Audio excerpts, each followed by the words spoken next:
जी, इस वक्त मैं काना नौ थाना की हदूद में वार्ड नंबर 16 और 5 नंबर स्टाफ काना नौ है, जहाँ पे चंद दिन पहले एक वक़ूआ हुआ जिसमें एक शकील नामी लड़का था जिस पे फायरिंग की गई।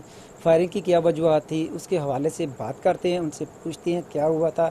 पता चला कि उनका भाई अफ्तारी का सामान लेने के लिए बाहर जा रहा था, तो उनको कुछ नाजायज़ फरोश ने रोका और उन्होंने कहा कि यार छोड़ दो ये काम सारे, हमारे साथ मिल जाओ, मालो माल हो जाओगे।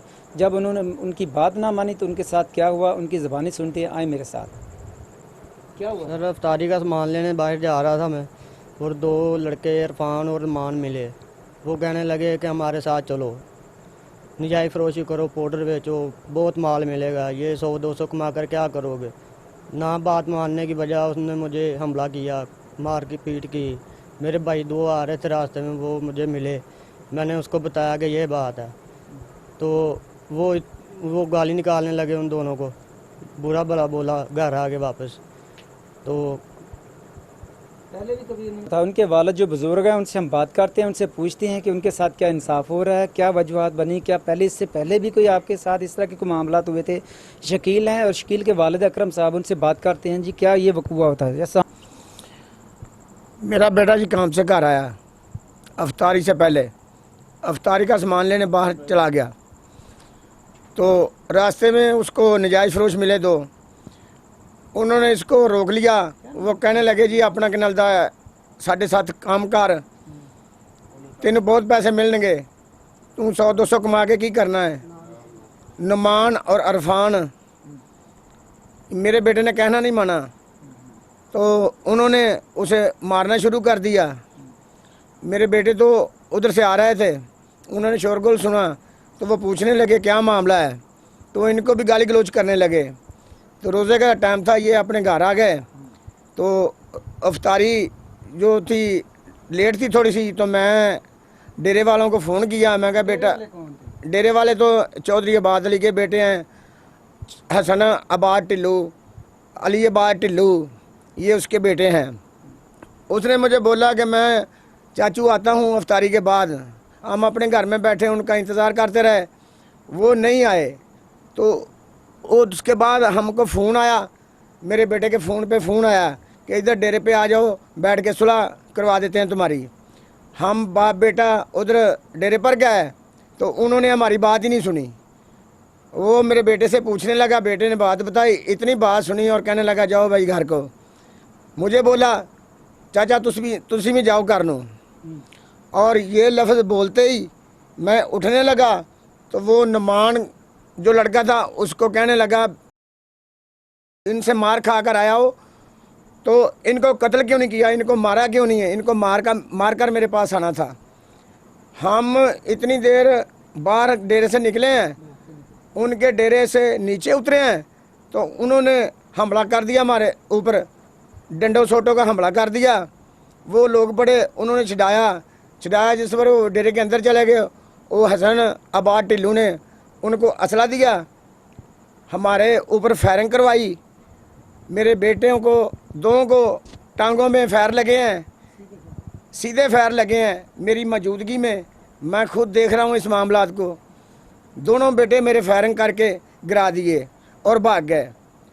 मेरे बेटे उधर पड़े हैं, हम कॉलें कर रहे हैं 15 पे, कोई कॉल ही नहीं उठा रहा, कोई बात ही नहीं हमारी सुन रहा।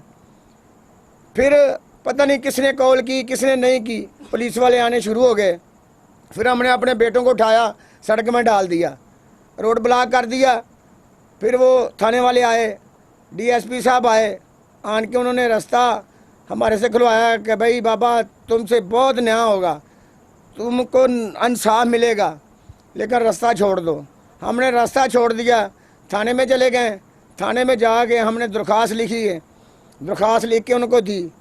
तो थानेदार मुझे बोला कि बाबा अब तुम जाओ घर को। मैंने अपने बेटों को घर को भेज दिया। उसके बाद हम हॉस्पिटल चले थे बच्चों के पीछे, इतने में मुझे फ़ोन आ गया घर पे कि उन लोगों ने हम पर फिर फायरिंग कर दी है, तो जल्दी घर में आ जाओ। मेरा नाम शकील अकरम मेरा नाम है, ठीक है। हमारे ऊपर हमला हुआ है फायरिंग का, ठीक है। हसन ये नुमान और इरफान ने, हसनी बाग ढिल्लू ने करवाया ये। ठीक है। जिस वे आन कर दसा है ना, मैं पैरों नंगी दौड़ गई हाँ, चुल्हे ते बैठी हांडी बनाउण दई हाँ, पैरों नंगी दौड़ गई, मैं जाकर तो चीज पड़ा बड़ा पाया है। ਸਾਡੇ ਨਾਲ ਕੀ ਬਣ ਗਿਆ ਹੈ, ਸਾਡੇ ਨਾਲ ਕੋਈ ਦੁਸ਼ਮਣੀ ਤੁਹਾਡੀ, ਸਾਡੇ ਨਾਲ ਕੋਈ ਵੈਰ ਸੀ, ਸਾਨੂੰ ਘਰ ਸੱਦ ਕੇ ਸਾਨੂੰ ਮਾਰਿਆ ਜੇ, ਸੁਲ੍ਹਾ ਕਰਨ ਵਾਸਤੇ ਸੱਦਿਆ ਜੇ। ਜੋ ਮੇਰੇ ਮੂੰਹ ਤੋਂ ਆਈ ਮੈਂ ਕਹੀ, ਮੈਂ ਜਿਹਨੂੰ ਕਿਹਾ ਮੈਨੂੰ ਥਾਣੇ ਲੈ ਕੇ ਚੱਲੋ, ਮੈਨੂੰ ਥਾਣੇ ਕੋਈ ਨਹੀਂ ਲੈ ਕੇ ਗਿਆ। ਇੱਕ ਬੱਚਾ ਆਇਆ, ਪਤਾ ਨਹੀਂ ਕੌਣ ਪਰਦੇਸੀ ਸੀ, ਉਹ ਮੈਨੂੰ ਥਾਣੇ ਲੈ ਕਰ ਗਿਆ। ਥਾਣੇ ਜਿਸ ਵੇਲੇ ਮੈਂ ਗਈ ਹਾਂ, ਮੈਂ ਜਾ ਕੇ ਸ਼ੋਰ ਪਾਇਆ। ਅੱਗੋਂ ਮੈਨੂੰ ਥਾਣੇ ਵਾਲਿਆਂ ਨੇ ਕਿਹਾ ਵੀ ਮਾਈ ਸ਼ੋਰ ਨਾ ਪਾਏ थे, शोर ना पाए तो निकल जाओ। पुलिस पहुंच गई है। जिस वो बच्चा मैंने भोंगे वापस फिर लाया आईया, मैंने ट्रैफिक बंद की आन के, मैं बच्चे डंडे सोटे इंज मारते उन्होंने, वो कारा गड्डियां नहीं खिलारते पे। मैं फिर आन के मैं कार दे लम्बे पै गई हाँ। शकील अकरम से भी हमारी बात हुई, उसके वालिद से भी बात हुई। सारी बात सुनने के बाद इतना पता चला कि गरीब आदमी की ज़िंदगी क्या है। गरीब के साथ कब कहाँ किस वक्त जब जी चाहे जुल्म हो सकता है, कोई भी कर सकता है, किसी वक्त भी कर सकता है। इंसाफ हमारा कहाँ सोया हुआ है, ना जाने क्यों ऐसे ही रोज़ माओ के बच्चे जो हैं हर 2 दिन बाद 4 दिन बाद कोई ना कोई वकवा होता रहता है, कहीं ना कहीं कोई ना कोई मर्डर हुआ रहता है।